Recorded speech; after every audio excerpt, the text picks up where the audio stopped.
EVM बनाने वाली जो कंपनी है BEL, भारत इलेक्ट्रॉनिक्स लिमिटेड, उसके तो 7 में से 4 डायरेक्टर बीजेपी के हैं। बीजेपी के पदाधिकारी वहाँ डायरेक्टर होंगे तो फिर बीजेपी की इच्छा के हिसाब से वो कंपनी के अधिकारी काम करेंगे। अगर उस स्तर तक के आदमी एक छोटी सी कुर्सी के लिए अगर जा सकते हैं, जनता को अवेयर कराना, अगर इसको हित साधना कहते हैं, तो जनता के वोट को सुरक्षित करने के लिए ये बार बार करना पड़ेगा तो हम करेंगे। वो जो दलाल है वो इस तरह की बात करेगा। हाल ही कुछ दिनों में अब लोकसभा के चुनाव होने जाने हैं और इसमें सबसे बड़ा मुद्दा है ईवीएम से चुनाव नहीं होने दिया जाएगा। इस बार का चुनाव अगर होगा तो सिर्फ बैलेट पेपर से होगा। इसको लेकर तमाम लोग सड़क पर उतर रहे हैं। इसी मुद्दे पर हमारे साथ बातचीत करने के लिए मौजूद हैं राजेंद्र पाल गौतम। सर, आपने लगातार आप लोग अलग अलग राज्यों में जा रहे हैं, हाल में लखनऊ में गए थे, क्या वहाँ रिस्पॉन्स रहा, क्या कह रही जनता? देखिए, रेस्पॉन्स तो इतना जबरदस्त था। जैसा 31 जनवरी को दिल्ली के जंतर मंतर पर इतनी भीड़ थी और लगातार बारिश थी, उसके बावजूद भीड़ जमी रही।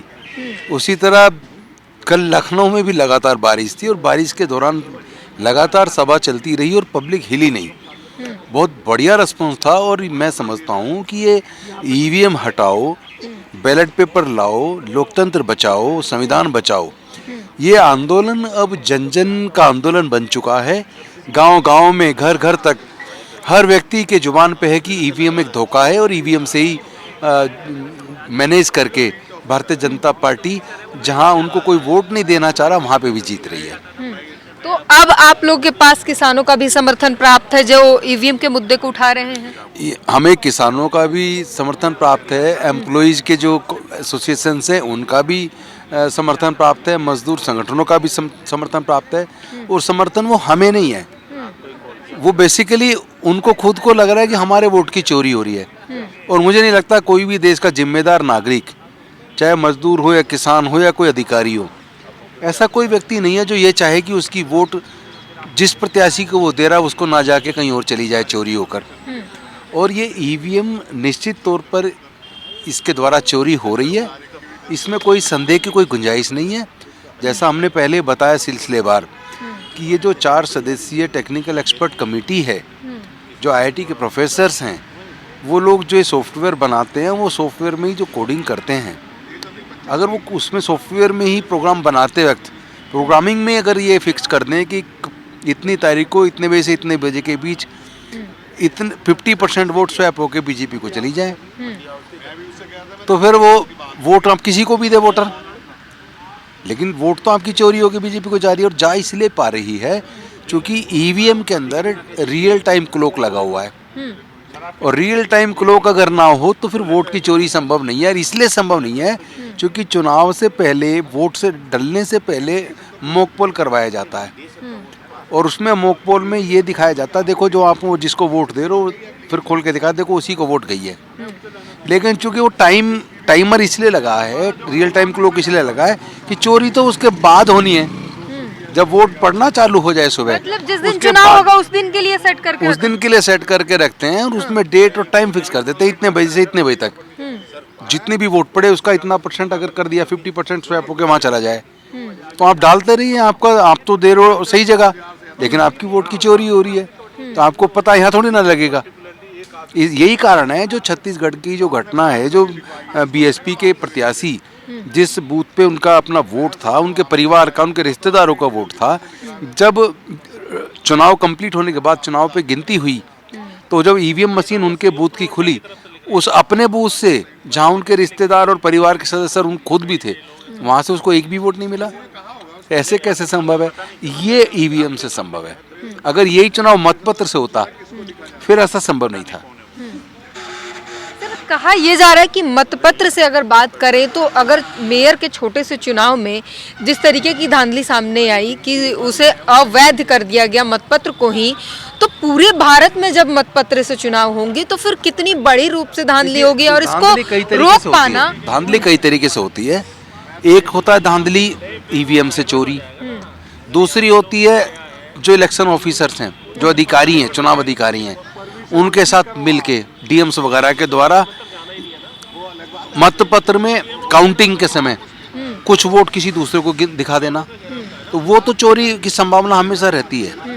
लेकिन अगर लोग जागरूक हैं, अगर वहाँ काउंटिंग के टाइम पर उनका एजेंट बैठे हुए हैं, सब पार्टी के एजेंट बैठे होते हैं, और वहाँ पे साथ में अगर सीसीटीवी कैमरे लगा दिए जाएं तो मुझे नहीं लगता फिर वोट की चोरी कोई कर पाएगा। और वो जो लोग बोलते हैं ना कि पहले बूथ कैप्चरिंग हो जाती थी, अगर पूरे हर बूथ पे पूरा सीसीटीवी कैमरे लगा दिए जाएं चुनाव क्षेत्र में जहाँ पे वोट पड़ती है, तो मुझे लगता है फिर तो कोई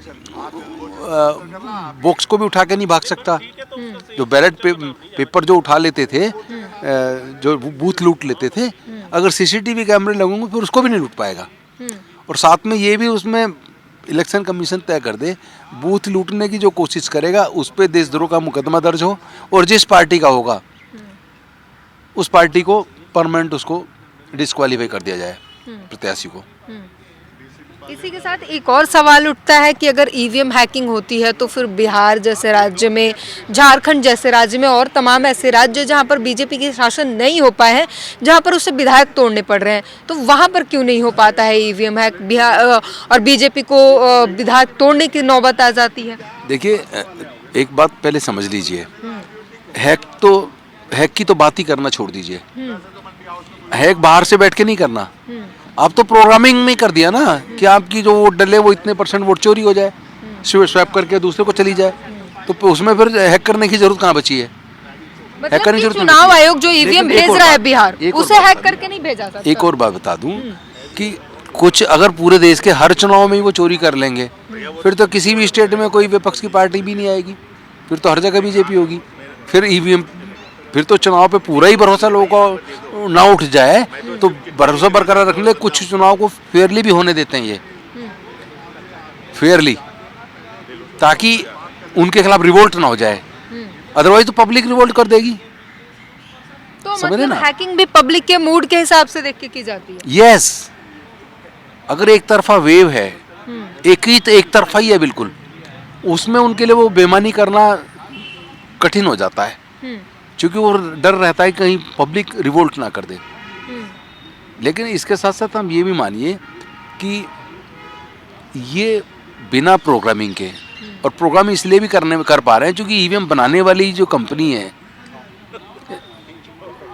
BEL, भारत इलेक्ट्रॉनिक्स लिमिटेड, उसके तो 7 में से 4 डायरेक्टर बीजेपी के हैं। बीजेपी के पदाधिकारी वहाँ डायरेक्टर होंगे, तो फिर बीजेपी की इच्छा के हिसाब से वो कंपनी के अधिकारी काम करेंगे।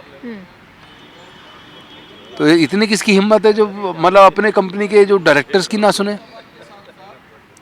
तो और तीसरी बात, अगर सुप्रीम कोर्ट के चीफ जस्टिस रहते हुए कोई व्यक्ति रिटायर होती तुरंत राज्यसभा बन रहा है, और अगर उनके 6 महीने के लास्ट के जजमेंट्स को देखें तो उन जजमेंट्स में न्याय नजर नहीं आता।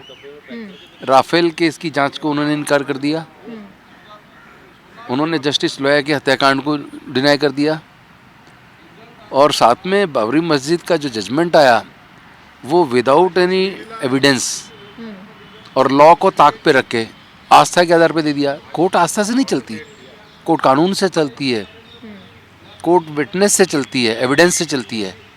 लेकिन कोर्ट के आस्था से जजमेंट दे दिया तो फिर कोर्ट कहाँ बची? वो इसका मतलब उनको बीजेपी ने इन्फ्लुएंस कर लिया था, और उनके इशारे पे उन्होंने जजमेंट दिए हैं, चूँकि पढ़ के तो ऐसे नज़र आता है, और फिर वो बीजेपी से के कोटे से राज्यसभा में सांसद बन जाते हैं। उनका राज्यसभा सांसद बनना इस देश के नागरिक को एक गंभीर चिंता पैदा हो गई है कि अगर उस स्तर तक के आदमी एक छोटी सी कुर्सी के लिए अगर जा सकते हैं तो फिर किस पे भरोसा करें? फिर न्याय पे भरोसा कैसे होगा? न्यायालय पे भरोसा कैसे होगा? तो ईवीएम तो बहुत छोटी चीज़ है, ईवीएम को बनाने वाले अधिकारी तो फिर छोटी चीज़ है। अगर सुप्रीम कोर्ट के चीफ जस्टिस तक को इन्फ्लुएंस किया जा सकता है तो फिर ये चुनाव अधिकारी तो बहुत छोटा अधिकारी है उनकी तुलना में। सर, भरोसे की बात की आपने, कई ऐसे तमाम लोग हैं जो आप लोगों पर अब सवाल उठाने शुरू कर दिए हैं, जब से आप लोग कह रहे हैं कि एक तो ये कि चंद लोग मिलके ईवीएम बैन बंद नहीं करा सकते, दूसरी ये कि आप लोग अपनी राजनीतिक हितों को साधने के लिए जनता को भरमा रहे हैं ईवीएम के नाम पर। एक बार बताइए, हम अपना कौन सा राजनीतिक हित साध रहे हैं? जो ऐसा बोल रहे हैं हम उसी से पूछ लेते हैं, हम तो विधायक हैं, हम किस लिए कर रहे हैं? हम कौन सा हित साध रहे हैं बताइए ना। मैं मंत्री रहा हूँ और विधायक हूँ, अभी सेकंड टाइम MLA हूँ, तो मैं आपसे पूछ रहा हूँ या ऐसे लोगों से पूछ कर बता दीजिए मैं कौन सा हित साध रहा हूँ? आपके अगर ना जनता को होए- जागरूक करना, जनता की बात को रखना, जनता को अवेयर कराना, अगर इसको हित साधना कहते हैं, तो जनता के वोट को सुरक्षित करने के लिए ये बार बार करना पड़ेगा, तो हम करेंगे। फंड को लेकर सवाल उठने लगे कि आखिर फंड आ कहाँ से रहा है? कहाँ आ रहा है फंड? कहाँ पे आ रहा है फंड? अगर कौन आप दे रहा है? रैलियां कर रहे हैं और तमाम चीजें कर रहे हैं तो उसके लिए पैसे कहाँ तो से हम आ रहे हैं? कमाते नहीं कई क्या? लोग हम ऐसे वकील कह नहीं रहे हैं। हैं। हम वकील हैं, बेरोजगार नहीं हैं। हम सारे वकील लोग हैं, सारे कमाने वाले लोग हैं, चंदा करते हैं आपस में। और जो बोल रहे हैं उससे पूछना क्या उसने 1 रुपया दिया है क्या? कहाँ से आ रहा है पैसा? अपनी जेब से लगा रहे हैं। से फंडिंग के जो है आसार लगाए जा रहे हैं कि कांग्रेस पीछे से फंड कर रही है। देखो, जो दलाल है वो इस तरह की बात करेगा। हम लोग तो 1-1 रुपए का हिसाब रखते हैं, खर्चे का और इनकम का भी। और हम बेरोजगार नहीं है, इनको समझ में आ जानी चाहिए। हम वकील हैं। अगर यहाँ वकील जो 10-10 लाख रुपए एक केस की हियरिंग पे ले सकते हैं, तो हम लोग वकील, हम भी तो कुछ ना कुछ फीस ले रहे होंगे। फ्री में थोड़ा केस लड़ रहे हैं। हम 25% केस फ्री लड़ते हैं, 75% में फीस लेते हैं। तो तमाम जो है सवालों के जवाब दिए इन्होंने और लगातार जो सवाल इन पर उठाए जा रहे हैं ये राजनीतिक हितों की साधने के लिए, अपने काम करने के लिए कर रहे हैं। और तमाम फंड को लेकर जो सवाल आ रहे थे उसे हमने इनसे पूछ लिया और उसके जवाब भी बखूबी इन्होंने दे दिया है। पूरी बातचीत पर अपनी प्रतिक्रिया जरूर दीजिए। कैमरामैन आशीष के साथ ब्यूटी गिरी, नेशनल दस्तक। नेशनल दस्तक की आपसे गुजारिश है कि अगर इसको बचाना चाहते हैं तो नेशनल दस्तक को सब्सक्राइब करने के लिए रेड कलर के सब्सक्राइब बटन को दबाएं, फिर बेल आइकन की घंटी दबाएं। नेशनल दस्तक को बचाने के लिए बहुत जरूरी है कि हर खबर को शेयर करें, लाइक करें, कमेंट जरूर करें।